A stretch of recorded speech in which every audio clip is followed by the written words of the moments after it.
Hi, my name is Trudy MacDonald. I'm the Managing Director of TalentCode HR. In this video, I'm going to share with you how to attract great people to your business. Recruitment is one of the most fundamental practices that leaders need to be really good at. However, so many business leaders struggle with it.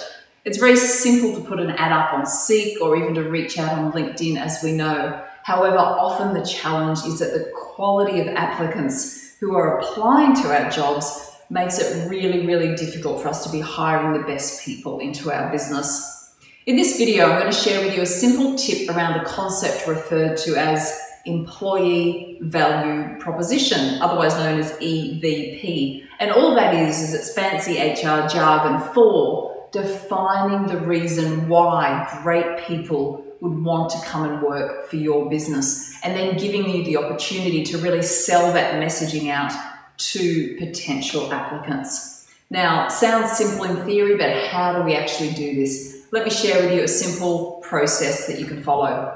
Step number one, in the context of the job that you're looking at hiring somebody for, what I'd like you to think about is, what does the ideal person actually look like?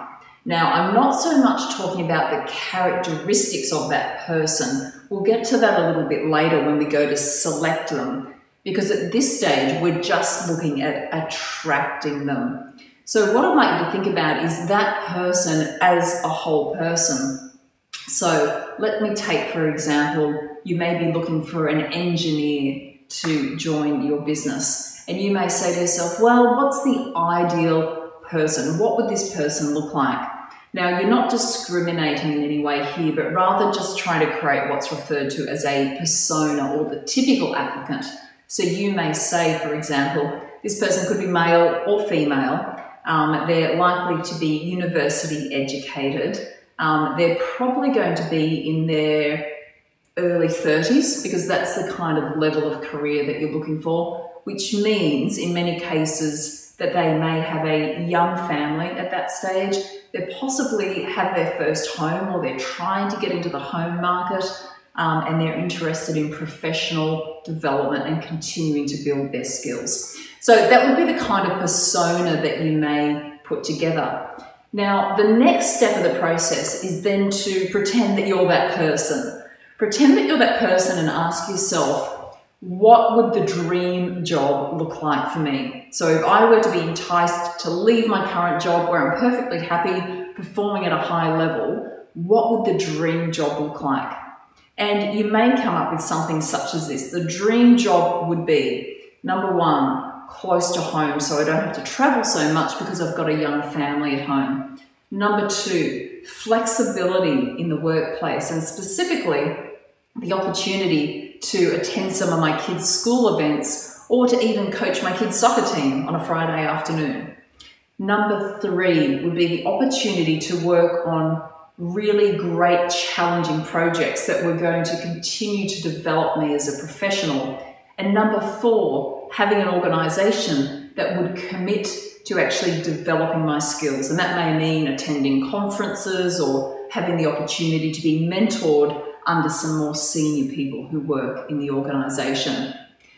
With those things defined, the third step is then to ask yourself, is this possible in our organisation? How could we make these things happen? And you may decide that some of them are possible, but some of them aren't. That's okay. But pull out the parts that are possible and really think laterally to ask yourself, why not, rather than why. The fourth step is then to create a really compelling job ad that sells the candidate on those concepts. So think about writing the job ad from the perspective of the candidate rather than writing it from your perspective as the hiring manager. So rather than the traditional job ad that may say, really exciting opportunity to work for a great engineering business, you must have great interpersonal skills, a degree, willingness to travel, and it's all about what you want, think about reversing it and writing an ad along the lines of, there's an amazing opportunity to work in a flexible work environment that enables you to take time to fulfill some of your personal obligations whilst fulfilling a highly challenging career that gives you opportunities to work on interesting projects and be mentored by some of the industry's leading engineers. And you could elaborate from there.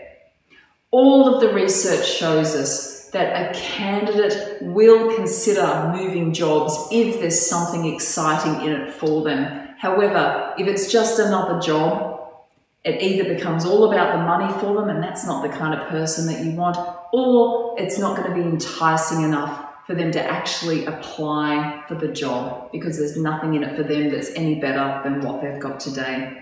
So I hope those few tips work. There's obviously more to it in terms of fleshing that out and making sure that it's right for your roles. So if you would like a hand attracting better people to your business, don't hesitate to reach out to us. We'd be delighted to help you out. Thank you.